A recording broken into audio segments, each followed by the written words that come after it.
Confidence Podcast. I'm your host, Ahmad Wazir, fresh off my trip to the International Enneagram Association Global Conference, which was held in San Francisco, California. And I am so charged up, so blessed to be able to travel and to go to something that I'm passionate about and to be around such wonderful, wonderful people.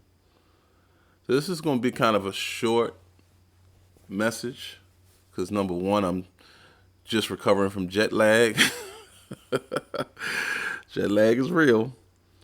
And I'm still processing it.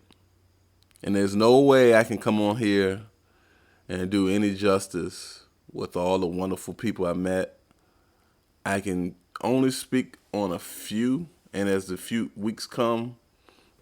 few weeks to come, maybe I go more into it. But special thanks to my brother, my friend Jason Chow, Milton Stewart, host of Do It for the Gram podcast and owner of Kaizen Careers, Dr. Deborah Egerton, and her husband, Dr. Walter Egerton, Satoya Foster, Russ Hudson, who came on our last show. As busy as he is, to make time to come on right before the conference was amazing. Met a lot of amazing people.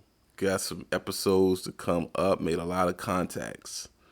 I ain't gonna bore y'all with all that, but I'm gonna give you my biggest takeaway. This is gonna be short and sweet because I'm looking forward to the next few weeks. Got some special people coming on. My biggest takeaway was, here are my biggest takeaways.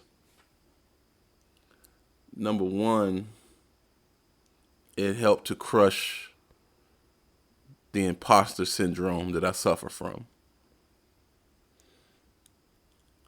I realize seeing the different teachers, the different people and the way they express the Enneagram in their own unique way, in their own lanes, was inspiring for me.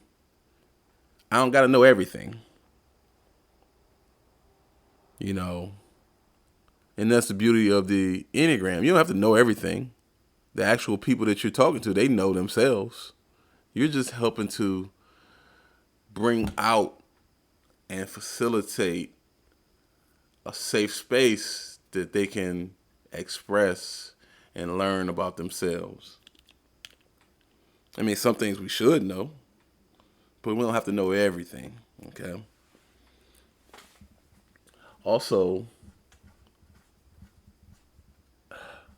I have to do this work.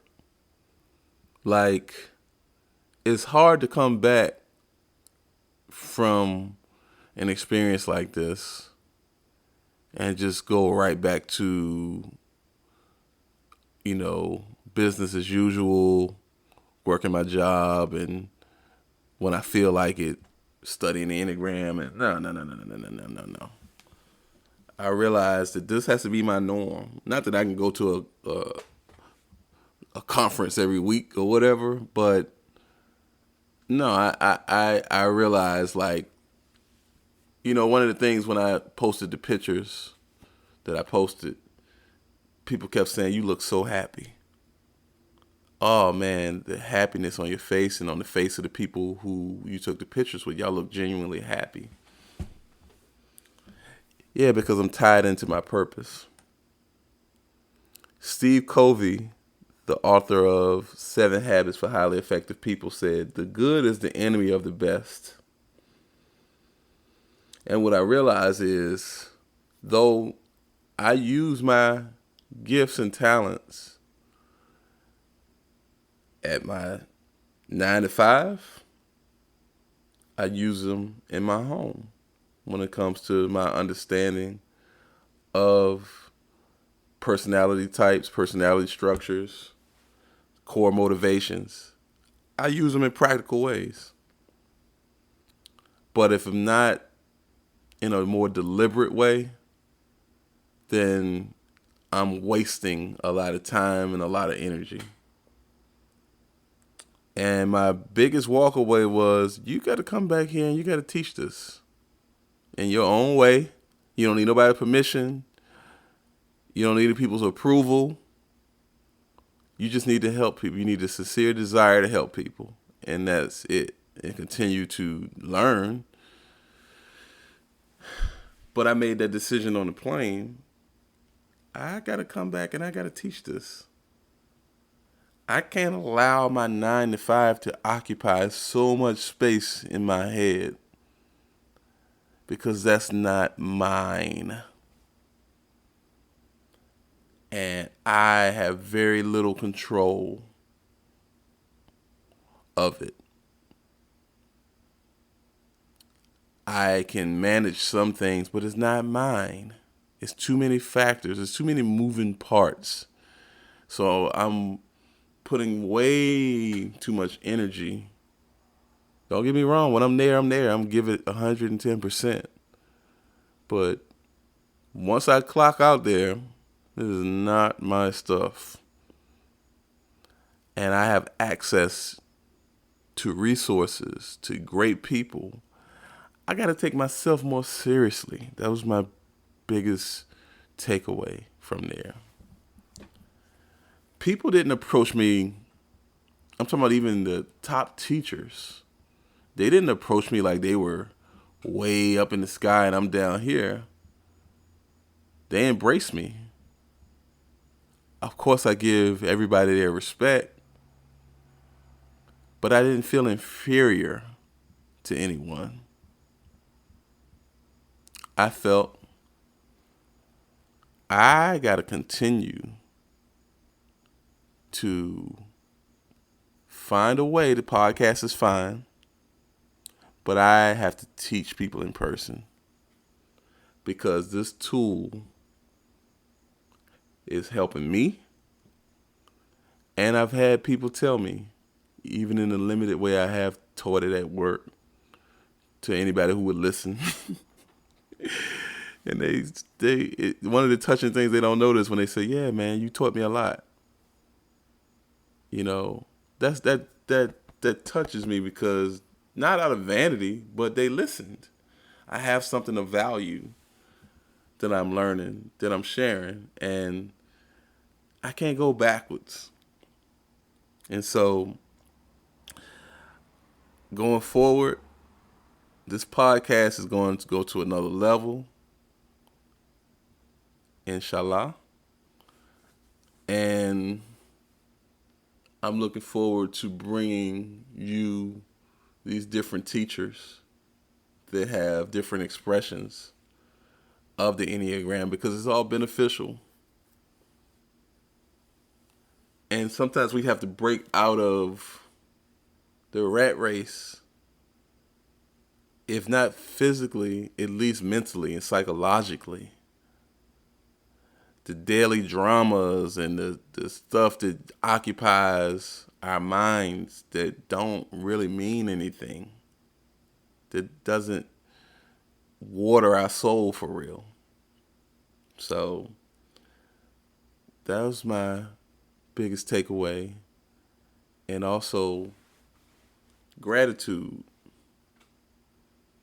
Zig Ziglar said, if you see a turtle sitting on a fence pole, common sense should tell you that he didn't get there by himself. Where I am right now, I'm the byproduct of people who have invested time, energy, money, resources, because they believed in my potential. And this is not just the Enneagram. This is just my whole life. But specifically with the Enneagram, I want to thank Milton and Dr. Egerton. Milton planted the idea of me coming to the conference. And Dr. Deborah Egerton, if it wasn't for you, I wouldn't have received the scholarships that I received. I want to thank my brother Jason Chow, who planted the idea of me getting a scholarship to study with the narrative tradition. Dr. Egerton helped me to get my certification with Enneagram Atlanta through the IEA. So I can go on and on, but I'll bore you talking about the wonderful people I met. You know, I want to thank Satoya Foster for helping me with my scholarships and just encouraging me to teach. You know, people have said such wonderful things for me, and I wasn't really ready to receive it because I didn't have the confidence. Ironically, my podcast is called Totem Confidence. But I lacked the confidence. And so going to San Francisco, going to this conference, watered my confidence. I know I can do this, you know. So I can't do it no justice. Mickey Scott Bay, it was nice to meet you. Chelsea, it was nice to meet you. Chi-Chi, it's nice to meet you. Trent, president of the IEA. Been back to Chi-Chi. Wonderful end-note address. Very, very powerful. You're very courageous, very intelligent, you know, and delivered with such grace. Dr. Egerton, your keynote address, I felt like I got to know you. I got to understand your work. And I'm standing in a structure that you're helping to build. You know. So anyway, I ain't gonna bore y'all with that. I got a special treat coming in the next few weeks. So just stay tuned. Love y'all. And I want to thank my family and also, you know, I can't, because they, you know, they tolerate this Enneagram stuff. These numbers and these personality types and things, you know, that Dad is passionate about. And I want to thank my coworkers who, you know, who will listen as I refine a lot of these,